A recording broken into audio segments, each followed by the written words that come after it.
السلام علیکم ورحمۃ اللہ وبرکاتہ۔ الحمدللہ وکفا وسلام علی عبادہ الذین اصطفی، اما بعد فاعوذ باللہ من الشیطان الرجیم، بسم اللہ الرحمن الرحیم۔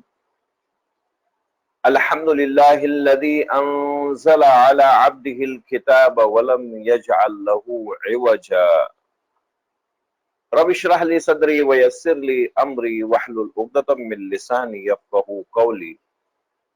اللہم ارنا الحق حقا وارزقنا اتباعہ وارنا الباطل باطلا وارزقنا اجتنابہ، آمین یا رب العالمین۔ معزز سامعین اور ناظرین، حضرات و خواتین، 4 دنوں کے گیپ کے بعد ہم مل رہے ہیں، اور وجہ یہ تھی کہ ہماری بہن بھی سیریس ہے اور ہماری بھابھی بھی، جس کی وجہ سے مجھے گاؤں جانا پڑا اور آپ کی خدمت میں نہیں آ سکا۔ مگر ہمارا ٹارگٹ انشاءاللہ پورے قرآن کا خلاصہ اس ماہ مبارک میں، رمضان میں، انشاءاللہ ہم اس کو پورا کرنے کی کوشش ضرور کریں گے۔ اللہ سے دعا بھی کریں گے کہ اللہ اس میں آسانی عطا فرمائے، ورنہ کچھ حالات تو آتے رہتے ہیں۔ یہ سورہ کہف گو کہ پچھلے ہفتے ہی ہم کو سمجھنا چاہیے تھا، مگر نا گفتہ با حالات کی وجہ سے رہ گیا۔ اب اور 2 دن کے بعد جمعہ آیا چاہتا ہے، اس لیے میں نے ذکر کیا کہ جمعہ کے دن اس کی تلاوت بہت ہی مفید ہے۔ جو حالات چل رہے ہیں یا حالات اور زیادہ برے آنے والے ہیں، کہ اللہ کے رسول صلی اللہ علیہ وسلم نے فرمایا کہ قیامت کے قریب فتنے اتنے زیادہ آئے گے، گویا کہ ایک تسبیح کے دانے جو ہے اس کا دھاگا توڑ دیا جائے، جس طرح سے وہ دانے گرنے شروع ہو جاتے ہیں، اس طرح سے فتنے آتے رہیں گے۔ ہم کو لگ رہا ہے کہ بس یہ فتنے میں ہم ابھی چل رہے ہیں 4 مہینے سے، اب اس کے بعد ہو سکتا ہے یہ جانے کے بعد ہم اچھے فری ہو جائیں گے یا ہم آزاد ہو جائیں گے، تو ایسی بات نہیں ہے۔ ہو سکتا ہے کوئی اور نئے فتنے میں ہم آ جائے۔ اب وہ فتنوں کا دور ہے ہی، اور یہ سورہ خصوصاً دجال کے فتنے سے بچانے کے لیے یہ اللہ کے رسول صلی اللہ علیہ وسلم نے فرمایا ہے کہ اس کی جمعہ کے دن تلاوت کی جانی چاہیے۔ اگر یہ پوری سورہ نہ بھی پڑھ سکے، پڑھنی تو پوری چاہیے، اگر نہ پڑھ سکے تو ابتدائی 10 آیات اور آخر کی 10 آیات، فضائل بہت ہے اس کے۔ ایک صحابی جو ہے کہتے ہیں کہ میں نے سورہ اور میں گھر میں پڑھ رہا تھا، باہر جانور تھا، میرا بدکنے لگ گیا، تو غور سے دیکھا تو ایک بادل نے اس کو ڈھانپ لیا ہے۔ میں نے آپ صلی اللہ علیہ وسلم سے اس کا ذکر کیا تو آپ صلی اللہ علیہ وسلم نے فرمایا کہ اس کے پڑھنے سے سکینہ نازل ہوتی ہے۔ سکینہ یعنی فرشتے نازل ہوتے ہیں، اور وہ ایک سکینت یعنی ایک اطمینانی کیفیت آ جاتی ہے۔ اس سورہ میں ابتدائی میں ان لوگوں کی بات کی گئی ہے کہ یہ جاہل ہے، ان کو سمجھتا نہیں ہے، ان کے آبا بھی، ان کے والدین بھی، کہ انہوں نے اللہ کا بیٹا بنا لیا۔ اللہ سبحان ہے، وہ کیسے اپنے لیے اولاد چوز کر سکتا ہے؟ اللہ کے رسول صلی اللہ علیہ وسلم انتہائی شفیق ہے، وہ چاہتے کہ سارے انسان آگ سے بچ جائے، دل ان کا تڑپتا ہے۔ اس سے پہلے بھی شاید یہ بات آئی تھی کہ اللہ کے رسول صلی اللہ علیہ وسلم فرماتے کہ میری مثال ایسی ہے تمہارے لیے کہ تم آگ میں بس کودنا چاہتے ہیں اور میں کمر سے پکڑ کر گھسیٹتا ہوں۔ واقعی ایک نبی، ایک رسول جو ان سارے حالات سے آگاہ ہو، انہوں نے جہنم اور جنت کا منظر دیکھا ہو، بلکہ خود اس کو دیکھ لیا ہو، وہ کیسے چپ بیٹھ سکتا ہے؟ اس کا رات دن جو ہے اس انسانیت کے لیے تڑپتا رہے گا. تو اللہ تعالیٰ کو خود کہنا پڑا کہ فَلَعَلَّكَ بَاخِعٌ نَفْسَكَ عَلَىٰ آثَارِهِمْ إِن لَّمْ يُؤْمِنُوا بِهَٰذَا الْحَدِيثِ أَسَفًا.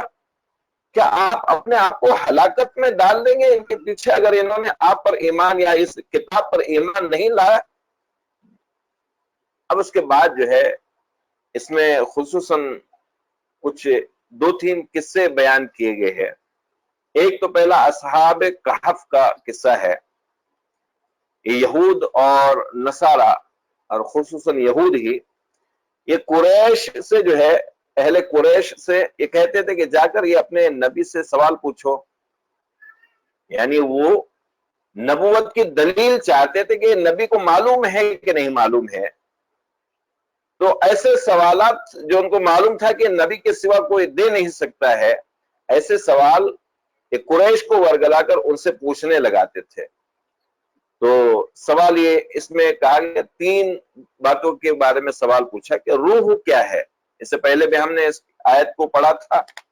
پھر اصحاب کہف کون تھے اور یہ ذوالقرنین کون ہے. جب ایسے سوالات پوچھے گئے اللہ کے رسول صلی اللہ علیہ وسلم جن کے پاس جبریل علیہ السلام کی آمد ہے، ہمیشہ آتے رہتے ہیں، آپ صلی اللہ علیہ وسلم نے یہ سمجھ لیا کہ میں کل جبریل سے دریافت کر لوں گا، پوچھ لوں گا، پھر اس کے بعد تم کو بتا دوں گا. تو آپ صلی اللہ علیہ وسلم نے فرما دیا کہ میں کل اس بات کا جواب دے دوں گا. اور ہوا یوں کہ اللہ تعالیٰ نے وحی جو ہے وہ موقوف کر دی، وحی کا آنا بند ہو گیا. اب کل لوگ حاضر ہو گئے، آپ بتانے والے تھے بتائیے، مگر آپ صلی اللہ علیہ وسلم نہیں بتا سکتے. پرسوں نہیں، ترسوں نہیں، کئی دن چلے گئے. لوگ یہ کہنے لگے کہ دیکھو یہ نبی ہے، ان کو یہ معلوم نہیں ہے. اللہ کے رسول صلی اللہ علیہ وسلم فرماتے کہ میری ایسی حالت تھی کہ میرا جی چاہتا کہ میں پہاڑ پر جا کر اپنے آپ کو گرا دوں. یہ وحی موقوف ہو گیا. آپ کو انتظار رہتا تھا کہ کب جبریل علیہ السلام آئے، کب وحی آئے، کب یہ قرآن کی آیات مجھے ملے. مگر یہاں پر حالت یہ ہو گئی کہ وحی نہیں آ رہی ہے اور اس کے بارے میں کچھ معلوم نہیں ہے. پھر اللہ تعالیٰ نے یوں فرمایا وَلَا تَقُولَنَّ لِشَيْءٍ إِنِّي فَاعِلٌ ذَلِكَ غَدًا، کہ تم ہرگز یوں نہ کہو کہ میں یہ فلا فلا کام کل کر دوں گا، الا ان یشاء اللہ، سوائے اس کے کہ یہ کہو کہ انشاء اللہ، اگر اللہ نے چاہا تو یہ میں کر دوں گا. پھر اس کے بعد اللہ تعالیٰ نے ساری تفصیل سے وہ قصہ جو صدیوں پرانا تھا بالکل تازگی کے ساتھ آپ صلی اللہ علیہ وسلم کو بتا دیا. پھر آپ صلی اللہ علیہ وسلم نے بیان کر دیا کہ قصہ جو ہے روم کا جو بادشاہ تھا، ظالم بادشاہ تھا، دقیانوس اس کا نام کہا جاتا ہے. ہم اردو میں اس کی مثال بھی دیکھتے ہیں کہ یہ دقیانوسی خیالات ہے. دقیانوس بہت پرانا بادشاہ تھا. یہ دقیانوسی خیالات ہے. یہ دقیانوس جو تھا اس کے چند عمائدین سلطنت اس کو اصل میں خدا بنا لیے تھے لوگوں نے، یا پھر وہ جس کی کہتے تھے اسی کی پوجا ہوتی تھی، اسی کی عبادت ہوتی تھی. مگر کچھ اللہ کے بندے جو تھے وہ کہنے لگے کہ ہم اللہ کے سوا اور کسی کی عبادت نہیں کریں گے. اس بادشاہ کو معلوم پڑ گیا، عمائدین نے شہر نے اس کو بتا دیا کہ فلا فلا لوگ ہیں. ان کو بلایا گیا. انہوں نے کہا کہ لن ندعو من دونہ الہا لقد قلنا اذا شططا، کہ ہم ہرگز اللہ کے سوا کسی کو الہ معبود نہیں مانیں گے، نہیں پکاریں گے. بادشاہ نے ان کو سمجھانے کی کوشش کی اور مہلت دے دی کہ دیکھو 1 ہفتے کا تم کو وقت دیا جاتا ہے، یہ اتنا وقت دیا جاتا ہے، تم غور کرو پھر اس کے بعد آ کر جواب دو. انہوں نے آپس میں مشورہ کر لیا اور پھر اس کے بعد انہوں نے یہ طے کر لیا کہ ہم یہ شہر چھوڑ کر چلے جاتے ہیں. چنانچہ ایک پہاڑ میں چلے گئے، اس کی غار میں جا کر چھپ گئے، پناہ لی. وہ غار ایک عجیب نوعیت کا بنا ہوا تھا. اللہ تعالیٰ نے یہ عجائبات دکھانے کے لیے شاید اس کو ویسا بنایا تھا. وہاں پر پہنچے، وہاں پر ان کو نیند آ گئی. اللہ تعالیٰ نے ان کو سلا دیا اور اس کے بعد جیسے وہ چلے گئے تو تو بادشاہ نے ان کا پیچھا کیا، کہیں پر ملے نہیں. پھر بادشاہ نے شیشے کی تختی پر ان کے نام اور ان کے حالات لکھ دیے، اور ان کا نام یہ اصحاب کہف پڑ گیا کہ وہ غار میں چلے گئے، اب کہیں پر نہیں ملتے. یا ان کا نام پھر اصحاب کہف غار والے، یا اصحاب الرقیم پڑ گیا. رقیم یعنی اس نے شیشے کی تختی پر لکھ دیا تھا ان کے نام، اس لیے ان کا نام رقیم بھی ہو گیا. یا دوسری روایت میں وہ 3 اشخاص تھے اصحاب الرقیم، جو ایک دوسری غار میں پناہ لیے تھے، اور اس غار پر جو اس کے دہانے پر ایک بڑا پتھر آ کر گر گیا، اور پھر اس کے بعد انہوں نے اپنی نیکی کا حوالہ دے کر وہ دعا کیے.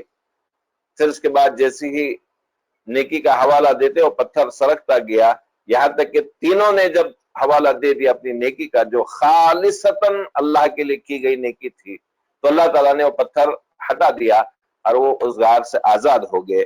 تو ان سے وہ بھی کہا جاتا ہے کہ وہ اصحاب رقیم تھے. اب یہ قصہ جو ہے یہاں سے جب شروع ہو گیا کہ وہ وہاں پر سو گئے، اللہ تعالیٰ نے ان کو نیند طاری کر دی، اور نیند بھی ایسی کہ وہ بیدار بھی نظر آتے تھے، ان کی آنکھیں کھلی نظر آتی تھی، اور سورج جو ہے اس طرح سے نکلتا تھا کہ جب صبح نکلتا تھا تب بھی اس کی ڈائریکٹ روشنی وہاں نہیں پہنچتی تھی، اور شام میں جب غروب ہوتا تھا تب بھی اس کی روشنی جو ہے سیدھی ان تک نہیں پہنچتی تھی، بلکہ آڑ سے پہنچتی تھی. سورج کی روشنی بھی زندہ رہنے کے لیے ضروری ہے. ابھی یہاں پر جو ہے 309 سال اللہ تعالیٰ نے ان کو سلا دیا.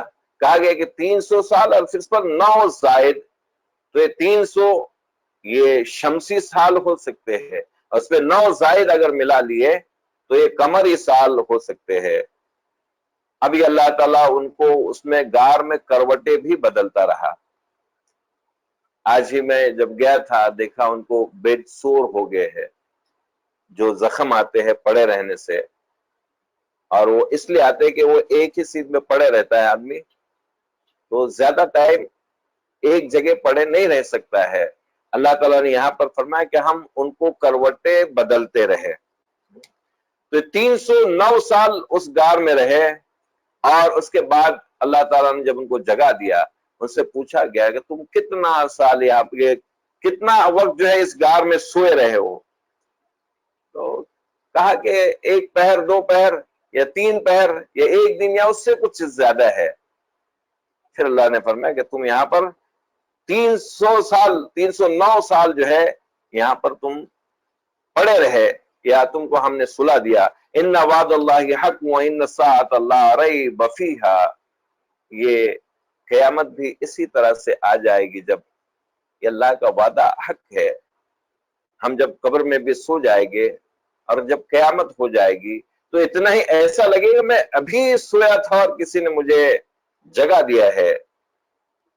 اب یہ ہوا کہ ان میں سے جب جاگ گئے تو پھر آپس میں جو ہے مشاورت ہو گئی کہ ارے بھوک بھی محسوس ہو رہی ہے، تو کوئی شخص جا کر جو ہے بچتے ہوئے جائے، کیونکہ وہ بادشاہ ظالم ہے، جا کر اپنے لیے کھانا لے آئے، اچھا کھانا لے آئے. لوگ اس میں سے جو گئے کھانا لانے کے لیے ایک دکان پر پہنچے، اور وہ چاندی کا سکہ جب نکالا تو دکان والا دیکھ کر حیرت میں پڑ گیا تھا. اب جو ہے 300 سال کے بعد حالات تو بہت بدل گئے تھے، مگر اللہ تعالیٰ نے ان کی شبیہ ان لوگوں کے درمیان میں اچھی کر دی تھی کہ نیک لوگ تھے، اچھے لوگ تھے، اور وہ جا کر غار میں چلے گئے، پھر اس کے بعد غائب ہو گئے، بھی آئے نہیں. ایسا قصہ جب مشہور ہو گیا تھا، اس دکاندار نے جب وہ سکہ دیکھا تو اس نے کہا کہ ارے یہ تو سکہ 300 سال پرانا ہے، تم کون ہو؟ اور وہ پھر سے جب ان کو دیکھنے لگے وہ جا کر بھاگ گئے وہاں سے، پھر سے غار میں آ گئے اور غار میں سو گئے. اب سو گئے یا اللہ نے ان کو پھر موت دی، یہ ہم نہیں کہہ سکتے، مگر یہ ہے کہ وہ واپس سے غار میں آ گئے. اب یہاں پر جب وہ لوگ پہنچے اور دیکھا انہوں نے کہ اس غار میں تھے، تو ان میں آپس میں جو ہے مشاورت ہو گئی پھر سے کہ اس جگہ کو ایک نشانی بنا لیتے ہیں.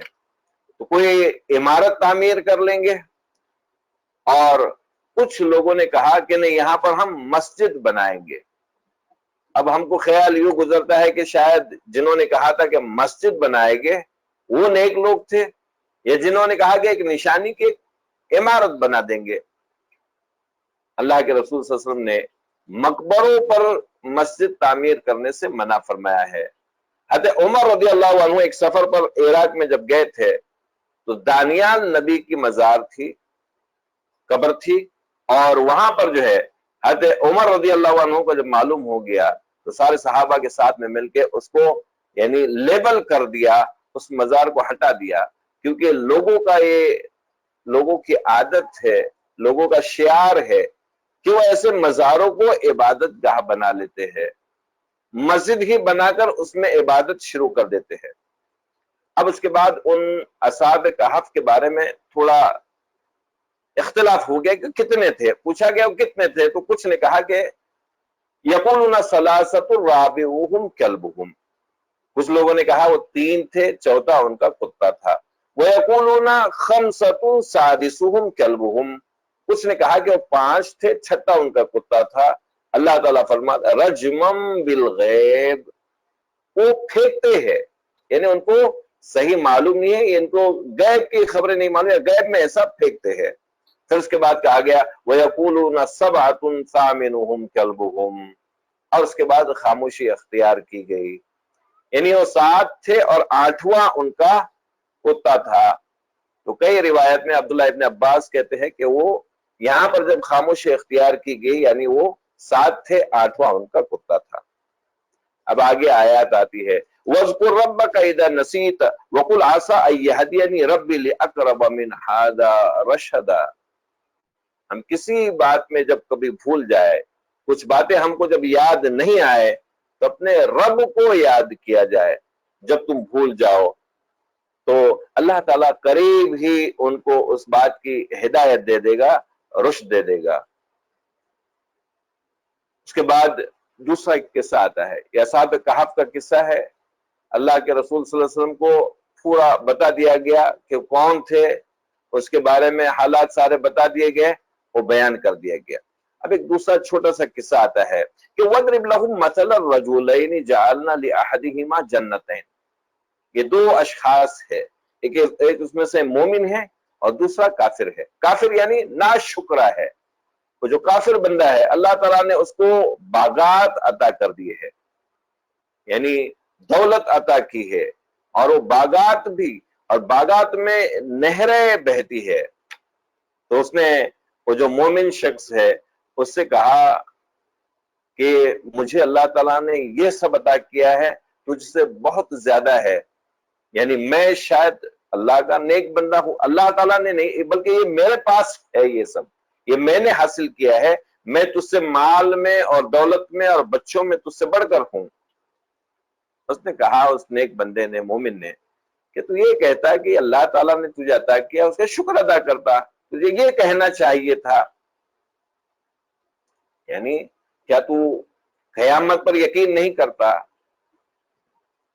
پھر اس نے یہ بھی کہا اس بندے نے، مومن بندے نے، کیا ہو سکتا ہے کہ اللہ تعالیٰ کل تیرا یہ سب چھین لے اور مجھے وہ سب عطا کر دے؟ یہ اللہ کا مومن بندہ ہے، نیک بندہ ہے، ولی بندہ ہے، اس کے زبان سے جو الفاظ نکل گئے، اللہ تعالیٰ فرماتا ہے کہ میرا نیک بندہ جب کسی بات پر قسم کھا بیٹھے تو اللہ تعالیٰ اس کو پورا کرتا ہے۔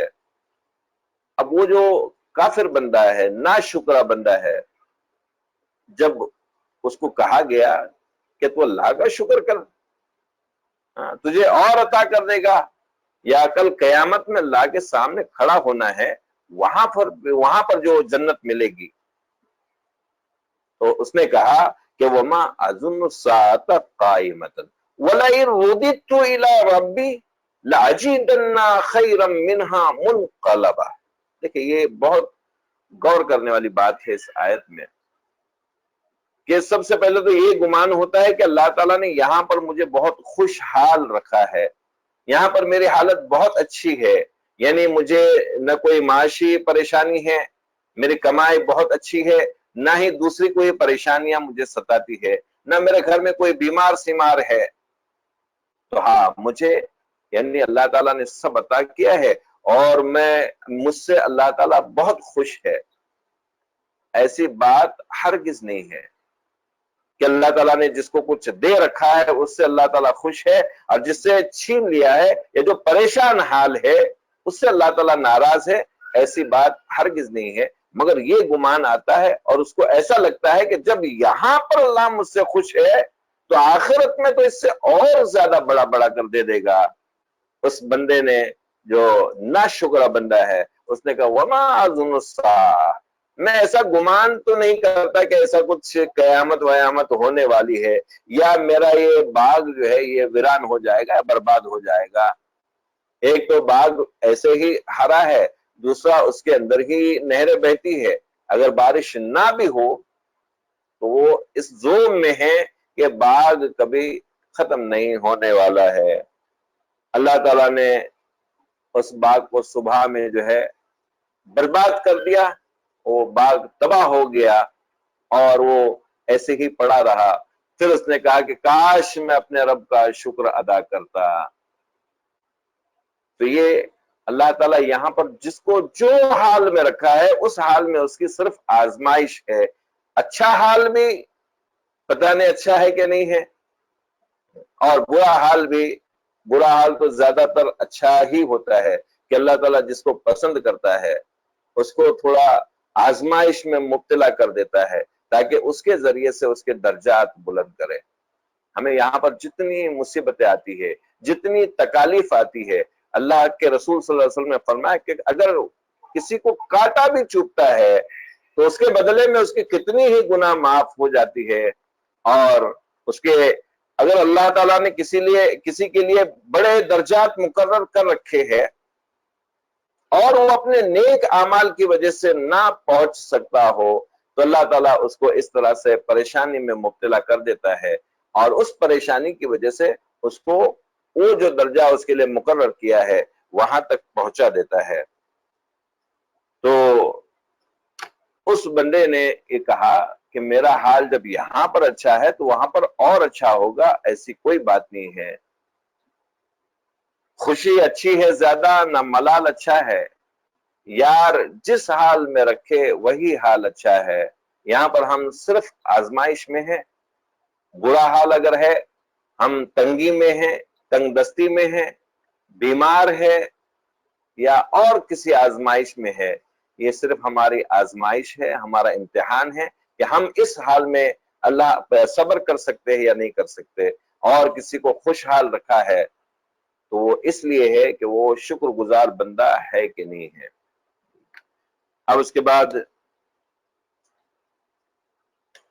زندگی کی مثال دی گئی، اس سے پہلے بھی دی گئی تھی کہ کھیتی کی مانند ہے کہ کھیتی جو ہے ایک دانہ بو دیا جاتا ہے، سڑ جاتا ہے، اس کے بعد وہ کوپل نکلتی ہے، اس کے بعد اس میں جوانی آ جاتی ہے، ہرا بھرا ہو جاتا ہے، اور اس کے بعد پھر سے وہ مرجھانا شروع ہوتا ہے، یہاں تک کہ وہ بھوس ہو جاتی ہے، اور تھوڑے دن کے بعد وہ کھیتی ویران ہو جاتی ہے، نسیم منسیہ ہو جاتی ہے، اس کو بھلا دیا جاتا ہے۔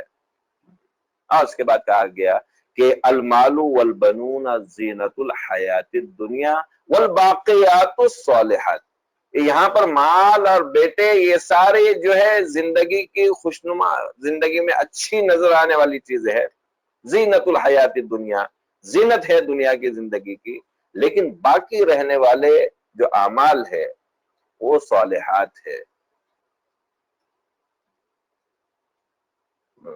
پھر اس کے بعد یہ آیت آئی کہ واقعی ہر جمعہ میں اگر آپ پڑھیں اس کو، اس آیت پر غور کریں کہ وہ اُوتِیَ الکتاب فَتَرَ الْمُجْرِمِینَ مُشْفِقِینَ مِمَّا فِیہِ وَیَقُولُونَ یا وَیْلَتَنَا مَا لِی هَٰذَا الْکِتَابُ لَا يُغَادِرُ صَغِیرَةً وَلَا کَبِیرَةً إِلَّا أَحْصَاهَا وَوَجَدُوا مَا عَمِلُوا حَاضِرًا وَلَا يَظْلِمُ رَبُّکَ أَحَدًا۔ واقعی وہ کتاب جب ملے گی اور اس کو مجرمین جب دیکھیں گے وہ کتاب کو، وہ کہیں گے کیسی کتاب ہے یہ، نام اعمال، یہ کیسا نام اعمال ہے، اس نے تو ایک باریک باریک چیز کو بھی نہیں چھوڑا، اور بڑے بڑے گناہ بھی اس میں درج ہے۔ وہ کہے گا کاش مجھے نہ دیا گیا ہوتا۔ پھر اس کے بعد یہ ابلیس کا ذکر آیا اور یہ کہا گیا کہ کانا من الجن ففسق عن امر ربی۔ اکثر لوگوں کو یہ غلط فہمی ہے، یا ہمارے بچپن میں ہم ایسا سنتے تھے کہ وہ ابلیس جو ہے یہ ایک فرشتہ تھا، فرشتوں کے ساتھ تو رہتا تھا مگر وہ بھی فرشتہ تھا، تو ایسی بات نہیں، یہاں پر کہا گیا وہ جن تھا، کانا من الجن۔ افتتخذونہ ذریتہ اولیاء، پھر بھی کیا تم وہ جو ابلیس ہے جو تمہارا آبائی دشمن ہے، تمہارا ابتدائی دشمن ہے، تمہارا بالکل آغاز سے، یعنی تم کو جنت سے باہر نکالا ہوا دشمن ہے، کیا تم اس کو اللہ کو چھوڑ کر دوست بناؤ گے؟ اور اس کے بعد کہا گیا دیکھیں ہم اس قصے میں بھی، اس قرآن میں وَلَقَدْ صَرَّفْنَا فِي هَذَا الْقُرْآنِ مِنْ كُلِّ مَثَلٍ، کتنی مثالیں دے دے کر تمہارے لیے اس میں تصریف کر دی ہے، تشریح کر دی ہے، کس کس انداز میں تم کو سمجھایا گیا ہے۔ وَمَنْ أَظْلَمُ مِمَّنْ ذُكِّرَ بِآيَاتِ رَبِّهِ، پھر اس سے بڑھ کر ظالم کون ہوگا جو اللہ کی ان آیات کو، ان نشانیوں کو دیکھنے کے بعد بھی اس کو بھلا دے۔ اب اس کے بعد موسیٰ علیہ السلام کا پھر ذکر آیا۔ ہم شروع سے سنتے آئے ہیں کہ قرآن میں سب سے زیادہ کس نبی کا ذکر آیا تو موسیٰ علیہ السلام ہے۔ یہاں پر ایک دوسرا قصہ بیان کیا گیا ہے، حضرت موسیٰ علیہ السلام کا قصہ حضرت خضر علیہ السلام کے ساتھ، کہ اس کے ضمن میں بات آتی ہے کہ موسیٰ علیہ السلام ایک مرتبہ وعظ فرما رہے تھے، تو کسی نے پوچھا کہ اے موسیٰ کہ آپ سے زیادہ بھی کوئی علم والا ہے اس دنیا میں اس وقت؟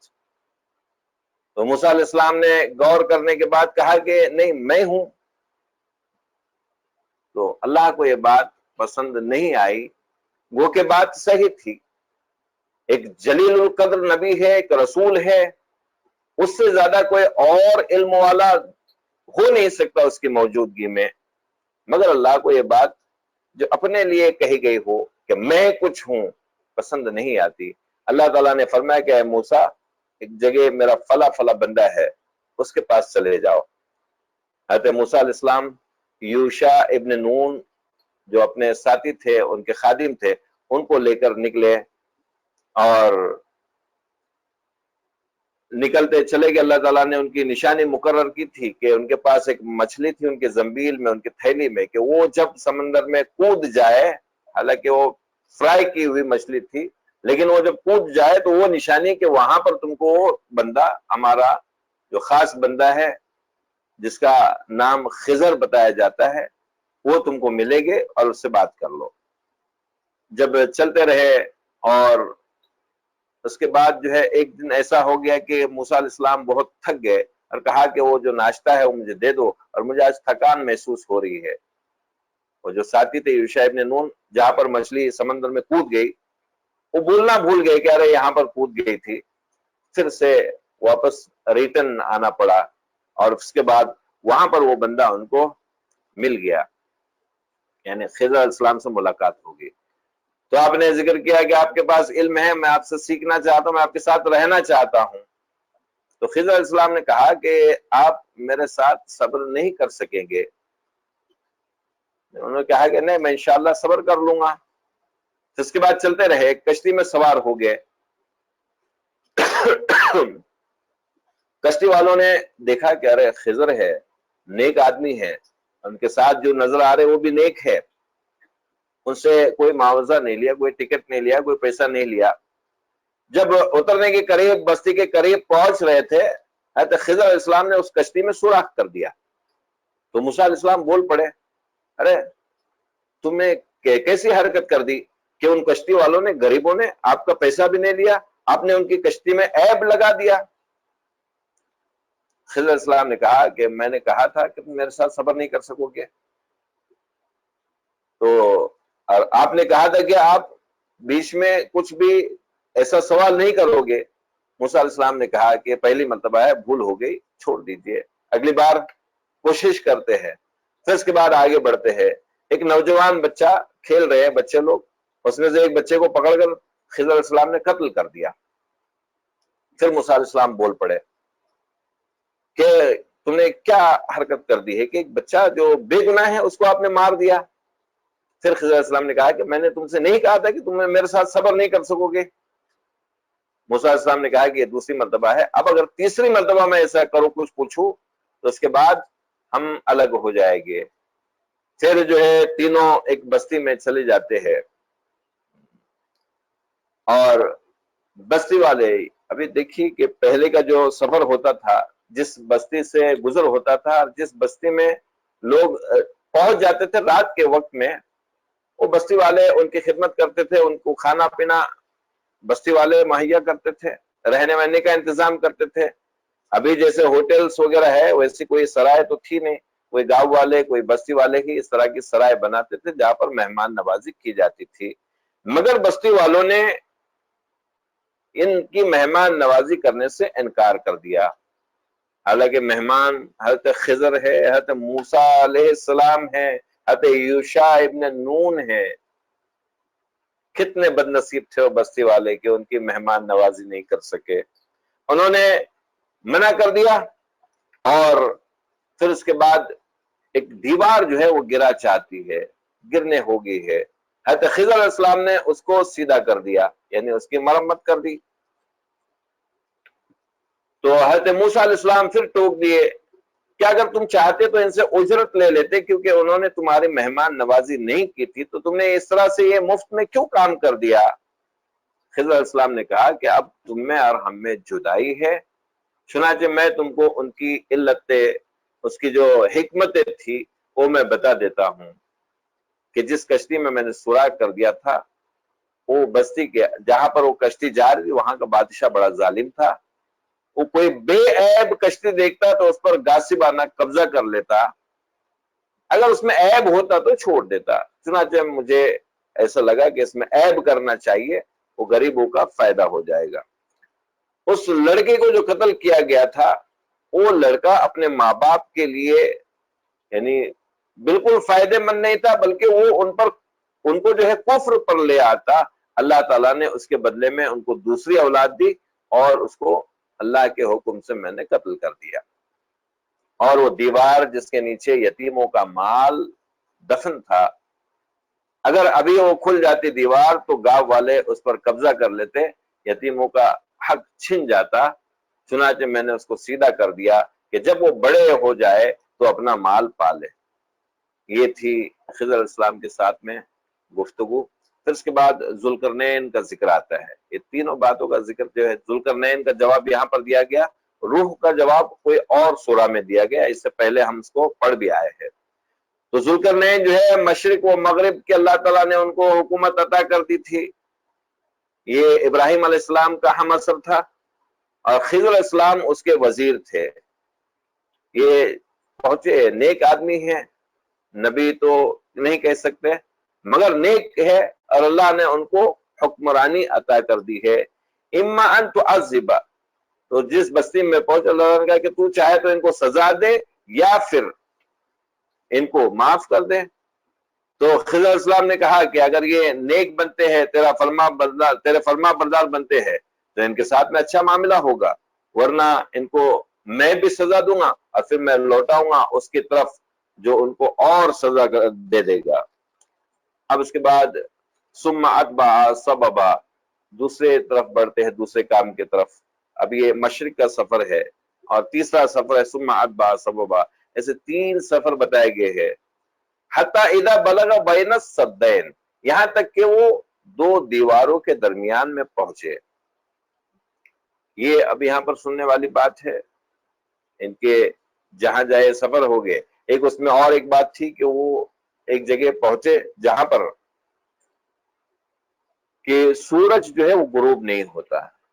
ابھی ایک ویڈیو بہت وائرل ہو رہا تھا، اور شخص جو ہے وہاں پر پہنچا ہے اور وہاں پر سورج غروب نہیں ہوتا، تو وہاں پر تراویح اور روزے کا کیا ٹائمنگ ہونا چاہیے؟ تو وہ لوگ جو ہے وہ سعودی کے حساب سے اپنا وقت مقرر کرتے ہیں، ورنہ سورج ہمیشہ ایسا گول چلتے رہتا ہے، یعنی مہینوں تک دن ہے، اور پھر اس کے بعد جب رات ہونے لگتی ہے تو مہینوں تک رات ہونے لگتی ہے۔ ایسے کچھ ممالک ہے، یعنی وہ دوسرے کارنر پر، دوسرے کناروں پر جو ہے، کنارے پر یہ ذوالقرنین پہنچے تھے۔ اب یہ یاجوج اور ماجوج کا قصہ آتا ہے وہاں پر۔ یہ جب اس بستی میں پہنچے تو انہوں نے کہا، اور جو اب ان کی بات بھی نہیں سمجھ پاتے تھے، پھر انہوں نے کہا کہ ذوالقرنین یاجوج اور ماجوج نے ہم کو بہت پریشان کر دیا ہے، تم ہمارے اور ان کے درمیان میں دیوار بنا دو، اور اس کے بدلے میں ہم تمہاری مدد کریں گے، ہم تم کو مال عطا کریں گے۔ تو ذوالقرنین نے کہا کہ اللہ تعالیٰ نے مجھے بہت مال عنایت کیا ہے، چنانچہ تم میری مدد اس طرح کرو کہ لوہے کے تختے لے آؤ۔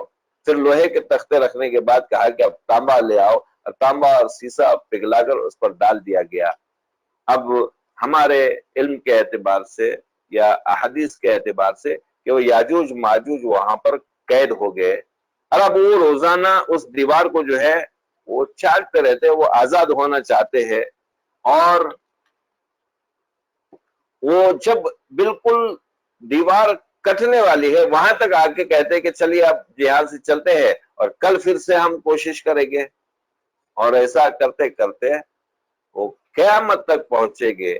اور قیامت کے یعنی پہلے جو یہ فتنے رونما ہونے والے ہیں، دجال کے بعد ان کا فتنہ ہے جو بہت ہی یعنی بھیانک فتنہ ہے۔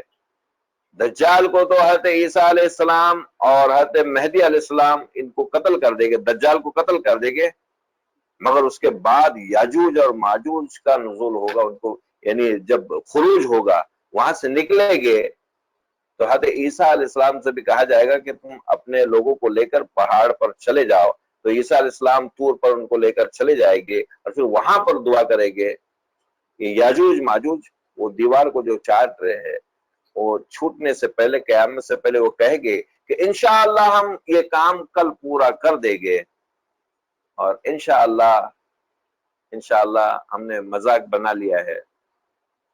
ہم کو جب بات کو ٹالنا ہوتا ہے تو ہم انشاءاللہ کہہ دیتے ہیں، حالانکہ انشاءاللہ بات کو پختہ کرنے کے لیے کہنا چاہیے، اور کسی کام میں یہ نہیں کہنا چاہیے کہ میں کل کر دوں گا، سوائے اس کے کہ اگر اللہ چاہے۔ جیسے آغاز میں ہم نے دیکھا کہ اللہ کے رسول صلی اللہ علیہ وسلم سے وحی موقوف کر دی گئی تھی انشاءاللہ نہیں کہنے کی وجہ سے، انشاءاللہ کہنے کی وجہ سے اللہ تعالیٰ نے یہود کو، بنی اسرائیل کو وہ گائے بھی عطا کر دی جو عجیب تھی، عجیب رنگ و حیت کی تھی، جو یہود نے اپنے اوپر یعنی لاد لی تھی کہ ہم ایسی گائے ایسی گائے ایسی گائے، ساری اللہ تعالیٰ نے کہا کہ یہ ساری چیزیں اس میں موجود ہونی چاہیے، مگر انہوں نے جب انشاءاللہ بولا اللہ تعالیٰ نے ان کو گائے عطا کر دی۔ جب یاجوج اور ماجوج انشاءاللہ بولیں گے اللہ تعالیٰ ان کو وہاں سے آزاد کر دیں گے۔ ہم نے بھی انشاءاللہ بات کو پکا کرنے کے لیے بولنا چاہیے، یقین کے ساتھ بولنا چاہیے کہ اگر اللہ نے کیا تو۔ اب اس کے بعد جو ہے یہ دجال کے فتنے سے بچنے کے لیے سورہ ہے، دجال بھی اس سے پہلے آنے والا ہے۔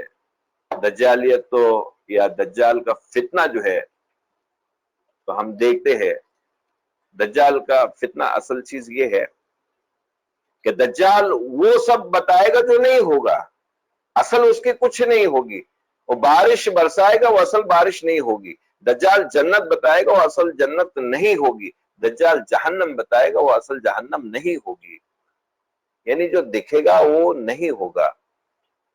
ہمارے سامنے حالات ہے، وہ ایسے فتنے بہت سارے آئے ہوئے ہیں، اور اس کے پیچھے بہت زیادہ تعداد جو ہے مسلمانوں کی بھی اور انسانوں کی چلی جائے گی۔ ہم دیکھ رہے ہیں کہ کتنے کارندے جو ہے دجال کے پیچھے لگے ہوئے ہیں، دجال کی فوج میں بھرتی ہے، ہر کوئی دجال کے ساتھ جانا چاہتا ہے۔ ہاں دجال مگر مکہ اور مدینہ میں یا خاص مدینہ میں وہ داخل نہیں ہو سکے گا، اس پہاڑی تک وہ آئے گا، مگر جب وہ پہاڑی تک آئے گا تو خاص مدینہ کی عورتیں بھی سب سے پہلے اس کے ساتھ چلی جائے گی، اور جتنے گنہگار لوگ ہیں، بیکار لوگ ہیں، وہ سب بھاگ بھاگ کے اس کے پاس جائیں گے۔ پھر اس کے بعد نیک لوگ ہی ہوگے جو حضرت عیسیٰ علیہ السلام کے ساتھ ہوگے، حضرت مہدی علیہ السلام کے ساتھ ہوگے، اور آخر کار دجال کو قتل کر دیا جائے گا۔ وہ حدیث میں الفاظ آتے ہیں کہ اس کو لد کے مقام پر مارا جائے گا. وہ لد کا مقام ہمارے نزدیک تو یہ ہے کہ دجال یہود سے ہوگا، اور یہود بھی اس کا انتظار کر رہے ہیں، نصارہ کو بھی ان کا انتظار ہے. یعنی مسلمان اور یہ جو کتابیہ ہے، یہ سارے لوگ اس کا انتظار کر رہے ہیں. اس کا نہیں بلکہ اس کے بعد جو مسلمان ہے عیسیٰ علیہ السلام اور مہدی علیہ السلام کا انتظار کر رہے ہیں. نصارہ جو ہے وہ عیسیٰ علیہ السلام کا انتظار کر رہے ہیں، اور اس دجال کا نام بھی مسیح جو ہے وہ یہود نے رکھا ہے کہ وہ اس کا انتظار کر رہے ہیں. اب یہ دیوار جو ہے یہ کہاں پر ہے؟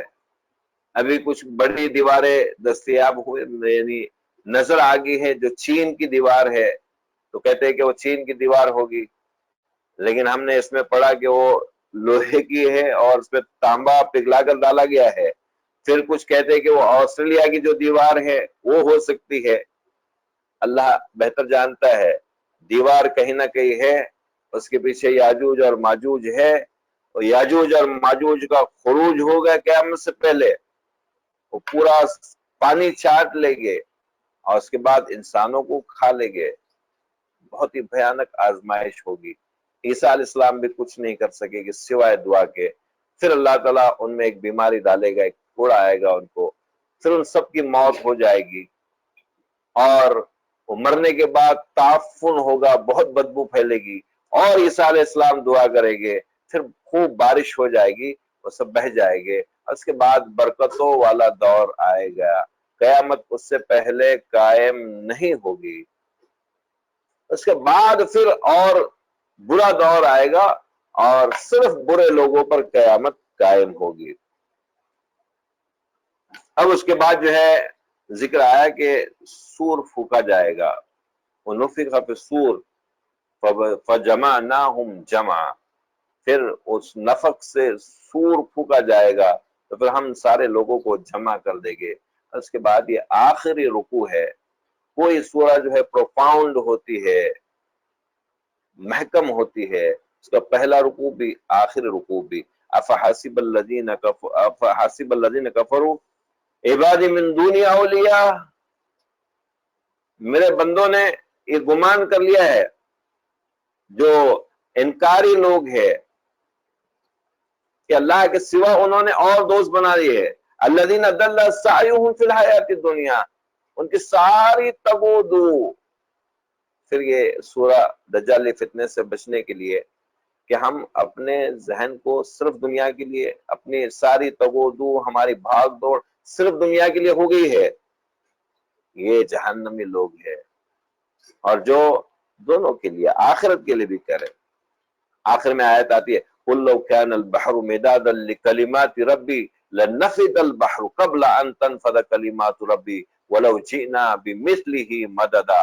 سارے درختوں کو انسان جو ہے اس کو قلم بنا لے، اور سارے سمندروں کو سیاہی بنا لے، اور پھر اللہ کی حمد و ثنا لکھنے کے لیے بیٹھ جائے، اللہ کی باتیں لکھنے کے لیے بیٹھ جائے، اس کے علاوہ اور اتنے ہی مدد کے لیے لے لے، مگر نہیں لکھ سکے گا. اور پھر آخر آیت میں کہا گیا اللہ کے رسول صلی اللہ علیہ وسلم سے قُلْ إِنَّمَا أَنَا بَشَرٌ مِثْلُكُمْ يُوحَىٰ إِلَيَّ أَنَّمَا إِلَٰهُكُمْ إِلَٰهٌ وَاحِدٌ. کہ لوگوں سے کہہ دو کہ میں بھی انسان ہوں، انا بشر مثلکم، تمہاری طرح، مگر مجھ پر وحی نازل ہوتی ہے. یہ وحی کی وجہ سے اللہ کے رسول ہے، ساری دنیا سے ممیز ہے. اب یہ سورہ یہاں پر ختم ہوتی ہے. اللہ تعالیٰ نے جیسی توفیق دی ہم نے کوشش کی اس کو سمجھنے کی. اگر ہم آج صبر سے بیٹھتے ہیں تو ایک اور سورہ انشاءاللہ کرنے کی کوشش کرتے ہیں، اس کو مختصر سمجھنے کی کوشش کریں گے. یہ سورہ مریم ہے جس کی پہلی آیت ہے کاف ہا یا عین صاد. پھر یہ حروف مقطعات ہے اور اسی پر یہ آیت بنی ہے. پھر اس کے بعد کہا ذکر رحمت ربک عبدہ زکریا. میرے ذکر رحمت ربک، تمہارے رب کی رحمت کا ذکر کرے کہ عبدہ زکریا، جو ان کا بندہ زکریا ہے. یعنی یہ زکریا علیہ السلام کے بارے میں اذ نادى ربہ نداء خفیا، کہ انہوں نے اپنے رب کو بالکل دھیمی آواز میں پکارا. اللہ کو کیسی ہی آواز میں پکارو، بس اللہ کو پکارو. اللہ تعالیٰ دل کے اندر بھی جو آواز نکلتی ہے اس کو بھی سننے والا ہے. قال ربی انی وہن العظم منی واشتعل الراس شیبا. دیکھو اللہ میرے تو بال بھی سفید ہو گئے ہیں، میرے ہڈیاں بھی جو ہے کمزور پڑ گئی ہے، لیکن وَلَمْ أَكُنْ بِدُعَائِكَ رَبِّ شَقِيًّا، کہ تجھ سے دعا مانگ کر کوئی محروم نہیں ہوا ہے. ہمارے لیے بہت ساری مثالیں ہیں جن کو اولادیں نہیں ہے، ان دعاؤں کو اپنائے، کیوں یہاں وہاں بھٹکتے پھرے. جس نے اللہ سے مانگا اللہ تعالیٰ نے عطا کر دیا. کہا یا زکریا اِنَّا نُبَشِّرُكَ بِغُلَامٍ اسْمُهُ یحییٰ لم نجعل لہ من قبل سمیٰ. اے زکریا تم کو خوشخبری ہے ایک بچے لڑکے کی جس کا نام یحییٰ ہوگا، اور اس سے پہلے ہم نے کسی کا نام بھی یحییٰ نہیں رکھا. قال ربی انا یکون لی غلام وکانت امرأتی عاقر وقد بلغت من الکبر عتیٰ. اللہ میں بھی بوڑھا ہو گیا ہوں، میری بیوی تو بانجھ ہے، پھر بھی ایسا ہوگا. یقین تو ہے یہ نبی ہے، ان کو یقین نہیں ہوگا تو اور کس کو ہوگا، مگر پھر بتانے کے لیے کہ اللہ کیا ایسا ہونے والا ہے، ایک ایسی کیفیت ہے واقعی اللہ ایسا ہونے والا ہے. یا یحییٰ خذ الکتاب بقوہ، اے یحییٰ اس کتاب کو قوت سے پکڑ کر رکھیے، کتاب عطا کی گئی ہے. وآتیناہ حکما صبیا. اور ان کو دیکھیں جب بچہ تھے یحییٰ تبھی سے حکمت اور دانائی اللہ تعالیٰ نے عطا کر دی تھی. وحن من لدنا وزکات وکان تقیہ، اور پھر ان کو زکات اور متقی ہونے کا حکم دیا گیا تھا. وسلام علیہ یوم ولد ویوم یموت ویوم ابعث حیا. کہا کہ مجھ پر سلامتی ہے، سلام علیہ اس پر سلامتی ہے جب وہ پیدا ہوگے، جب وہ مرے گے اور جب وہ اٹھائے جائے گے. یہ عیسیٰ علیہ السلام پر بھی اسی طرح سے سلامتی ہے. جب انہوں نے آگے پھر بات کی، سورہ مریم ہے، مریم علیہ السلام کا ذکر ہے، اور یہاں پر کہا گیا کہ مریم کو یاد کرو. مریم اور فرعون کی بیوی، یہ دو عورتیں ہیں جن کا قرآن میں اچھی عورتوں کا ذکر ہے، دو بری عورتوں کا ذکر ہے. ایک لوط علیہ السلام کی بیوی اور دوسری نوح علیہ السلام کی بیوی. یہ دو اچھی عورتوں میں ایک مریم ہے. کہا گیا یہ وَاذْكُرْ فِي الْكِتَابِ مَرْيَمَ إِذِ انتبذت من اہلہا مکانا شرقیہ.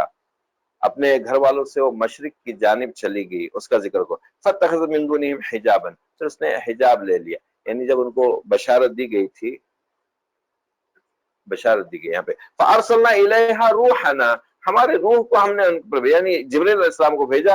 فَتَمَثَّلَ لَهَا بَشَرًا سَوِيًّا، تو پورا آدمی بن کر ظاہر ہو. یعنی جبرائیل علیہ السلام کو اللہ تعالیٰ نے آدمی کی شکل میں ان کے پاس بھیجا. ڈر گئی بیچاری، بہت نیک خاتون ہے، بہت متقی ہے، پرہیزگار ہے اور گنہگار نہیں ہے. قالت انی اعوذ بالرحمن منک ان کنت تقیا، میں تو رحمان کی پناہ چاہتی ہوں تجھ سے، اگر تو متقی ہے تو یہاں سے دور ہو جا. قال انما انا رسول ربک، جبرائیل علیہ السلام نے کہا کہ میں تو رسول ہوں تم تیرے رب کی طرف سے. لأہب لکی غلاما زکیہ، ایک اچھے لڑکے کی بشارت دینے کے لیے آیا ہوں. قالت انا یکون لی غلاما، مجھے کیسا لڑکا ہو سکتا ہے، مجھے تو کسی نے چھوا نہیں ہے بشر نے. تو پھر اس کے بعد یہ تو اللہ کی قدرت ہے، اللہ تعالیٰ جس کو جیسا چاہے عطا کر دے. پھر اس کے بعد جب وہ درد زہ کی وجہ سے اس ٹہنی کے پاس پہنچی، کھجور کے درخت کے پاس پہنچی. قالت یا لیتنی مت قبل ھذا وکنت نسیا منسیا. اللہ تعالیٰ نے بشارت دی بلی اتنی حیادار عورت ہے کہ کاش میں اس سے پہلے ہی مر جاتی اور نسیا منسیا ہو جاتی، کوئی مجھے پوچھنے والا نہیں ہوتا، کوئی یاد کرنے والا نہ ہوتا. وَهُزِّ إِلَيْكِ بِجِذْعِ النَّخْلَةِ تُسَاقِطْ عَلَيْهَا رُطْبًا جَنِيًّا. اسے حکم دیا گیا کہ یہ کھجور کی ٹہنی کو ہلاؤ، پھر تمہارے طرف تازہ کھجوریں گرے گی. یہاں پر ایک بات ہم کو ایک غور کرنے کی ہے کہ مریم علیہ السلام سے کہا گیا کہ ٹہنی کو ہلاؤ، پھر اس کے بعد تم کو کھجوریں ملے گی. موسیٰ علیہ السلام سے کہا گیا کہ سمندر پہ عصا مارو، پھر تمہارے لیے راستہ ہو جائے گا. اس پتھر پہ عصا مارو، اس پتھر سے تمہارے لیے چشمے پھوٹ پڑے گے. یعنی تم کچھ کرو پھر اللہ تعالیٰ تمہاری مدد کرے گا۔ اللہ تعالیٰ مریم کو ان کے محراب میں تازے فروٹس، تازے پھل ہمیشہ دیتا رہتا تھا، مگر یہاں پر تم کچھ کرو، تم کیا کرو، ٹہنی ہلاؤ، پھر اس کے بعد کھجورے، تم منہ کھول کے بیٹھنے سے کھجورے منہ میں گرنے والی نہیں ہے۔ فآتت به قومها تحملوا، پھر جب وہ بچہ لے کر قوم کی طرف آئی، یا مریم لقد جئت شیئا فریا، تو نے کیا کام کر کے آئی ہے، یا اخت ہارون ما کان ابوک امرأ سوء وما کانت امک بغیہ، تیرے ابو بھی ایسے نہیں تھے، عمران بھی ایسے نہیں تھے، اور تیری امی بھی ایسی نہیں تھی۔ فاشارت الیہ، اس نے بچے کی طرف اشارہ کر دیا۔ قالوا کیف نکلم من کان فی المہد صبیا، انہوں نے کہا کہ یہ بچہ یہ مہدے میں جھولے میں کیسی بات کرے۔ قال انی عبد اللہ، حضرت عیسیٰ علیہ السلام کہتے میں اللہ کا بندہ ہوں، آتانی الکتاب وجعلنی نبیا، مجھے کتاب عطا کی گئی ہے اور مجھے نبی بنایا گیا ہے، وجعلنی مبارکا اینما کنت واوصانی بالصلاۃ والزکاۃ ما دمت حیا، اور میرے لیے مبارک ہے جہاں کہیں میں رہوں، اور مجھے وصیت کی گئی ہے نماز پڑھنے کی اور زکوٰۃ ادا کرنے کی، ہمیشہ ہمیشہ کے لیے۔ والسلام علی یوم ولدت ویوم اموت ویوم ابعث حیا، وہاں پر یحییٰ علیہ السلام پر اللہ تعالیٰ نے سلامتی کی تھی، یہاں پر عیسیٰ علیہ السلام فرماتے کہ مجھ پر سلامتی ہے جب میں پیدا ہو گیا، جب میں مروں گا اور جب میں اٹھایا جاؤں گا۔ ذالک عیسی ابن مریم، یہ ہے مریم، عیسیٰ ابن مریم، جو تم ان کو خیال کرتے ہو، تم ان کو گمان کرتے ہو کہ نعوذ باللہ من ذالک وہ اللہ کے بیٹے ہیں یا وہ کچھ اور ہے، وہ سب کچھ نہیں ہے۔ عیسیٰ جو ہے وہ یہ ہے، قول الحق الذی فیہ یمترون، یہ لوگ جو ہے وہ شبہ میں پڑے ہوئے لوگ ہیں۔ ما کان للہ ان یتخذ من ولد سبحانہ، کہ اللہ تعالیٰ کو بیٹا کس نے مقرر کر لیا ہے، وہ تو پاک ہے۔ وَقَضَى أَمْرًا فَإِنَّمَا يَقُولُ لَهُ كُن فَيَكُونُ، اللہ تعالیٰ کی شان تو یہ ہے کہ اللہ تعالیٰ صرف یہ کہہ دیتا ہے کہ ہو جا، وہ چیز ہو جاتی ہے۔ یہ پچھلے رکوع میں پورا عیسیٰ علیہ السلام کا ذکر آ گیا، اب ابراہیم علیہ السلام کا اس میں قصہ شروع ہوتا ہے۔ وَاذْكُرْ فِي الْكِتَابِ إِبْرَاهِيمَ إِنَّهُ كَانَ صِدِّيقًا نَبِيًّا، ابراہیم علیہ السلام کا بھی اس میں ذکر کرو، اور وہ صدیق اور نبی تھے۔ اس کے بعد کہا اذ قال لأبیہ یا ابتی لما تعبد الشیطان لما تعبد ما لا يسمع ولا يبصر ولا يغني عنك شيئا، اے ابا جان، اس میں ایک الفاظ کی طرف آپ کا دھیان دلانا چاہوں گا، یہ جو انداز ہوتا ہے یا بنیا یا بنیا یا بنیا، ہم دیکھیں گے آگے کہ لقمان ہے اپنے بیٹے کو اے میرے بیٹے، اے میرے بیٹے، ہمدردی والے پیار والے الفاظ، یہاں پر یا آبتی، یا آبت، اے ابا جان، اے ابا جان، لِأَبِيهِ یا آبتی لما تعبدو لا يسمع ولا يبصر ولا يغني عنك شيئا، کیوں اس کی پرستش کرتے ہو، کیوں اس کو پکارتے ہو، تمہاری سنتا بھی نہیں ہے، تم کو تمہارا طرف دیکھتا بھی نہیں ہے، تمہارا کوئی کام نہیں آنے والا ہے، کسی چیز سے تم کو چھٹکارا نہیں دینے والا۔ یا ابتی انی قد جانی من العلم ما لم یاتک فاتبعنی اہدک صراطا سویا، پھر اس طرف آپ رجوع ہو جائیے، دھیان دیجئے کہ اگر بیٹا بھی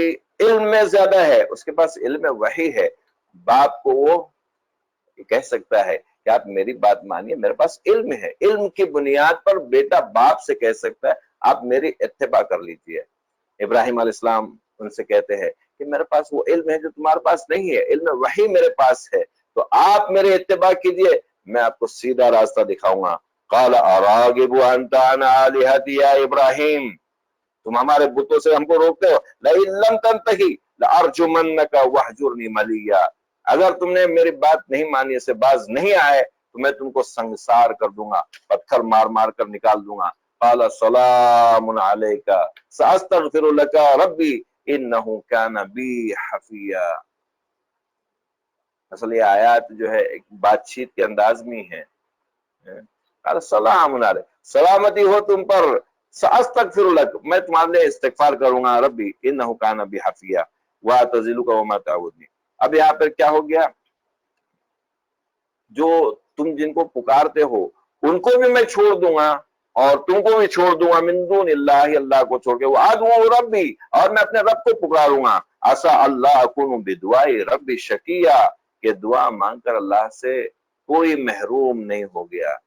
اب اس کے بعد پھر سے اس سورہ میں بھی موسیٰ علیہ السلام کا ذکر، وَاذْكُرْ فِي الْكِتَابِ مُوسَىٰ إِنَّهُ كَانَ مُخْلِصًا وَكَانَ رَسُولًا نَبِيًّا، یہاں پر صدیق النبیہ تھا، یہاں پر رسول النبیہ، موسیٰ علیہ السلام رسول بھی ہے نبی بھی ہے، ان کا ذکر کرنے کے لیے کہا گیا۔ پھر وَاذْكُرْ فِي الْكِتَابِ اسماعیل، اس میں اسماعیل علیہ السلام کا بھی ذکر کیجیے، إِنَّهُ كَانَ صَادِقَ الْوَعْدِ وَكَانَ رَسُولًا نَبِيًّا۔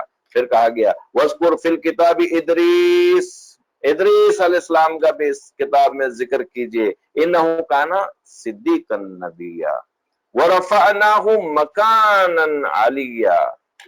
ادریس علیہ السلام کا پھر اس میں ذکر ہے کہ ان کو مکانا علیا پہ، بلند مقام پر اٹھا لیا۔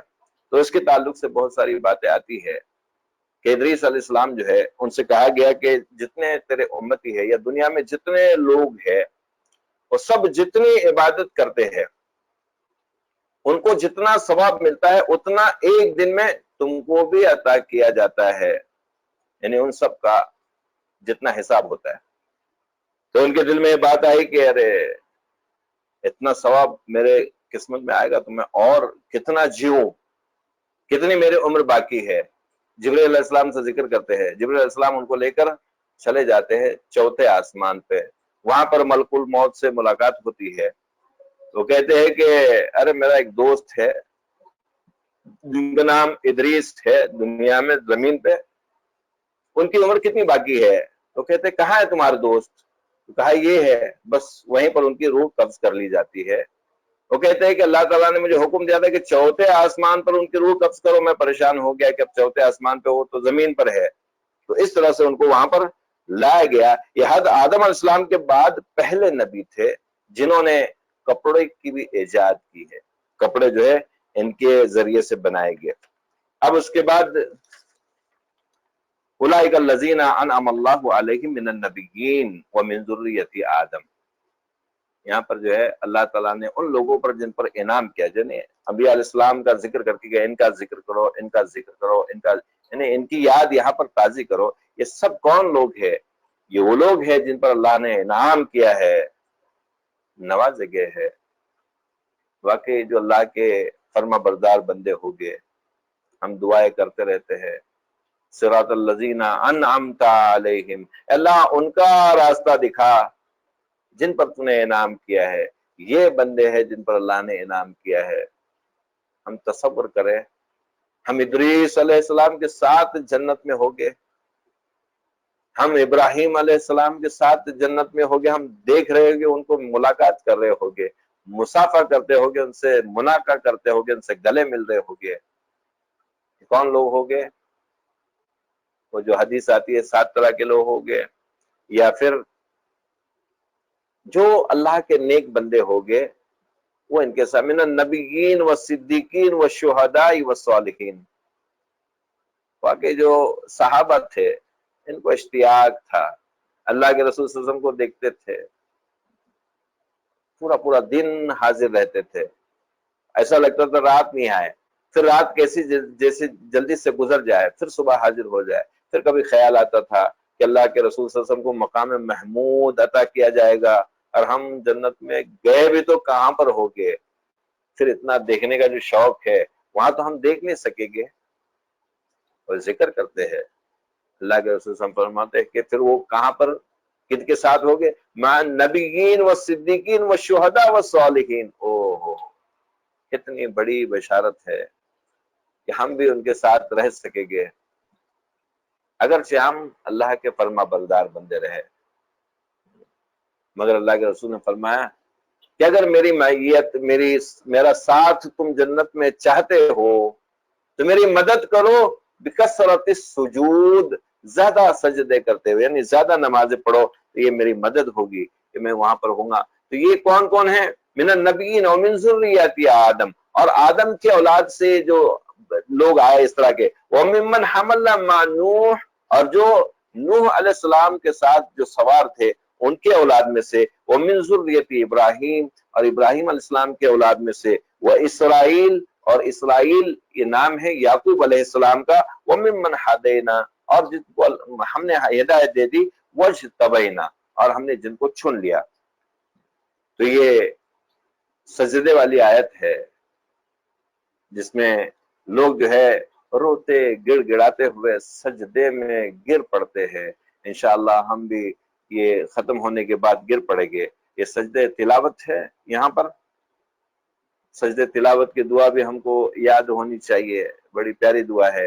وَسَجَدَ وَجْهِيَ لِلَّذِي خَلَقَهُ وَصَوَّرَ، اور میں نے سجدہ کیا، اپنی جبین کو جھکا لیا، میرے چہرے کو جھکا لیا اس کے لیے جس نے اس کو پیدا کیا ہے، اس کو سنوارا ہے۔ وَشَقَّ سَمْعَهُ وَبَصَرَهُ، اور اس نے ہماری سماعت کو کھول دیا ہے اور ہماری آنکھوں کو کھول دیا ہے، بِحَوْلِهِ وَقُوَّتِهِ، اس کی قوت کی وجہ سے، اس کے زور کی وجہ سے۔ اس کے بعد کہا گیا کہ دیکھیے انبیاء علیہ السلام آئے، اور اس کے بعد ایسے نا خلف نا ہنجار لوگ پیدا ہو گئے، خلف من بعدہم خلف اضاعوا الصلاۃ واتبعوا الشہوات فسوف یلقون غیا۔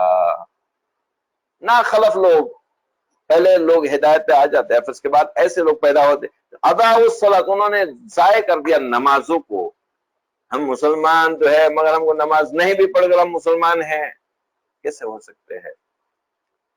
نماز ضائع کر دینا، وہ تو شہوات کے پیچھے پڑ جانا، ان قریب وہ غی وادی غی جہنم میں ہے، وہاں پر ڈال دیے جائے گی۔ جو نماز چھوڑنے والے ہیں ان کو وادی غی میں ڈال دیا جائے گا۔ فَوَرَبُّكَ لَنَحْشُرَنَّهُمْ وَالشَّيَاطِينَ ثُمَّ لَنُحْضِرَنَّهُمْ حَوْلَ جَهَنَّمَ جِثِيًّا، اور اس کے بعد گھٹنوں کے بل وہ بھی ان کو جمع کریں گے ہم، اور وہ جو شیاطین جن کے پیچھے چلتے تھے ان سب کو حاضر کریں گے اور گھٹنوں کے بل یہ جہنم میں ڈال دیے جائیں گے۔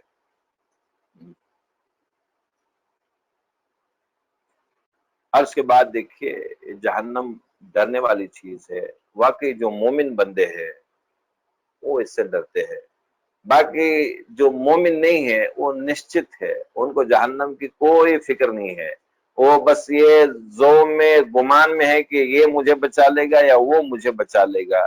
یہ جہنم ایسی چیز ہے کہ اس پر سے ہر ایک کا گزر ہے۔ وَإِن مِّنكُمْ إِلَّا وَارِدُهَا، تم میں سے ہر کوئی اس پہ سے گزارا جائے گا۔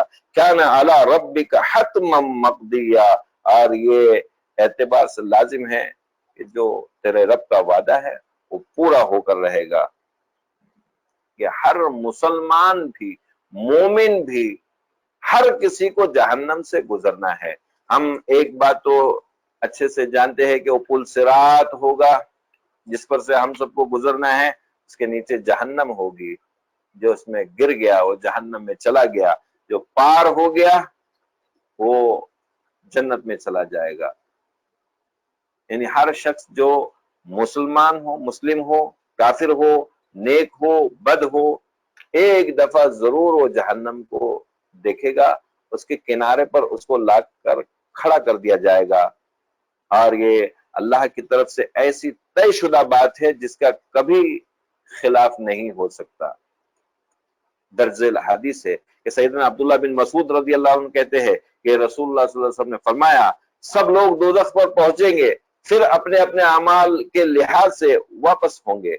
پہلا گروہ تو پہلی کی بجلی کی چمک کی طرح نکل جائے گا، جس طرح سے بجلی نکل جاتی ہے ویسا نکل جائے گا۔ دوسرا ہوا کی طرح نکل جائے گا، تیسرا گھڑ سوار کی طرح نکل جائے گا، اور چوتھا اونٹ کی طرح، پانچواں دوڑنے والے کی طرح، اور چھٹا جیسے آدمی پیدل چلتا ہو۔ ترمذی شریف کی روایت ہے۔ پھر اس کے بعد کہا گیا ثم ننجی الذین اتقوا ونذر الظالمین فیہا جثیا، پھر اس کے بعد ہم ان کو نجات دیں گے جنہوں نے تقوی کی روش اختیار کی تھی، اور جو ظالمین لوگ ہیں وہ جو ہے وہ گھٹنوں کے بل گر پڑے گے۔ پھر اس کے بعد کہا گیا یہ ہمارا زوم، یہ ہمارا گمان نکال دیا گیا، لا یملکون الشفاعۃ الا من اتخذ عند الرحمن عہدا، کسی کی شفاعت، کسی کو کوئی ملکہ نہیں ہوگا، کوئی اختیار نہیں ہوگا کہ وہ کسی کی بھی شفاعت کرے سوائے اس کے کہ اللہ تعالیٰ نے اس کے لیے، رحمان نے اس کے لیے جو ہے اس اجازت دی ہو، یا اس نے رحمان سے اجازت لی ہو۔ اور اس کے بعد یہ آیت واقعی ہمارے کان کھولنے والی آیت ہے. ہم اس آیت کی طرف جھک جائے کہ کلہم آتے ہی یوم القیامت فردا، ہر ایک کو اکیلے اکیلے آ کر اللہ کے سامنے حاضر ہونا ہے. پھر میں بولوں گا نہیں نہیں وہ فلاں تو ایسا تھا، نہیں نہیں وہ جماعت ایسی تھی، نہیں وہ جماعت ایسی تھی، وہ لوگ ایسے تھے. یہ ساری باتیں بیکار ہو جائے گی. ہر ایک کو آ کر اللہ کے سامنے فردن فردن اکیلے اکیلے حاضر ہونا ہے. پھر تم سے سوال کیا جانا ہے. لا یزول قدم ابن آدم حتی یسأل عن خمس، اللہ کے رسول صلی اللہ علیہ وسلم نے فرمایا کہ بنی آدم کے قدم اس جگہ سے ہل نہیں سکیں گے جب تک کہ 5 سوالوں کا جواب نہ دے. عن عمرہ فیما افناہ، عمر کے بارے میں سوال ہوگا، کہاں پر اس کو فنا کیا، کہاں پر اس کو گزارا ہے. وعن شبابہ فیما ابلاہ، اور جوانی کی عمر کے بارے میں. دیکھیں تو عمر جو ہے پوری عمر ہے، اس میں جوانی بھی آئی، بڑھاپا بھی آیا، بچپنا بھی آیا، لیکن جوانی کی عمر کے تعلق سے خاص سوال ہوگا، وہ کہاں گزاری ہے. پھر مال کے تعلق سے سوال ہوگا، کہاں سے کمایا ہے، کمایا بھی کہاں سے اور خرچ کہاں کیا ہے. اور علم جو ہے تم نے سیکھا اس پر عمل کتنا کیا ہے. یہ سوالوں کے جواب جب تک نہیں دے گے کسی بنی آدم کے قدم ہل نہیں سکے گے، اور اکیلے اکیلے وہاں پر کھڑا ہونا ہے. اور پھر اس قرآن کے تعلق سے آیا فَإِنَّمَا يَسَّرْنَاهُ بِلِسَانِكَ، آپ نے زبان پر اس کو بہت آسان کر دیا ہے. لِتُبَشِّرَ بِهِ الْمُتَّقِينَ، کہ اس کے ذریعے سے متقین کو، اللہ کے نیک بندوں کو، ڈرنے والے بندوں کو بشارت دیجئے. وَتُنذِرَ بِهِ قَوْمًا لُدًّا، اور جو جاہل لوگ ہیں، جٹ لوگ ہیں، ان کو ڈرائے جہنم سے. وَكَمَا أَهْلَكْنَا قَبْلَهُم مِّن قَرْنٍ هَلْ تُحِسُّ مِنْهُمْ مِنْ أَحَدٍ أَوْ تَسْمَعُ لَهُمْ رِكْزًا، ہم نے اس سے پہلے بہت سی جماعتیں تباہ کر دی ہے، کیا ان میں سے ایک بھی آہٹ تو پاتا ہے؟ کتنی بستی اللہ تعالیٰ نے بہت طاقتور لوگوں کو ہلاک کر دیا. یہ ہم دیکھتے ہیں ابھی بھی اس دور میں بھی کتنے زلزلے آتے ہیں، کتنی بستیاں تباہ ہو جاتی ہے. کیا پھر اس کی کوئی آہٹ بھی سنائی دیتی ہے یا بھنک بھی تیرے کان میں پڑتی ہے؟ ساری باتیں ہم کو جو ہے اللہ کی طرف متوجہ کرنے والی ہے. کاش ہم سمجھ جائے. اللہ تعالیٰ اس رمضان کو ہمارے کانوں کو قرآن سننے کے لیے کھول دے، ہمارے دلوں کو کھول دے کہ اس کو ہم سمجھ سکے، ہم اس پر عمل کر سکے. آج ہم اسی پر بس کرتے ہوئے انشاءاللہ کل آگے جتنا اللہ تعالیٰ جتنی ہدایت دے گا اتنی کوشش کریں گے کہ اس کو سمجھ سکے اور ہم اس پر عمل کر سکے. وآخر دعوانا ان الحمد للہ رب العالمین، والسلام علیکم ورحمۃ اللہ وبرکاتہ.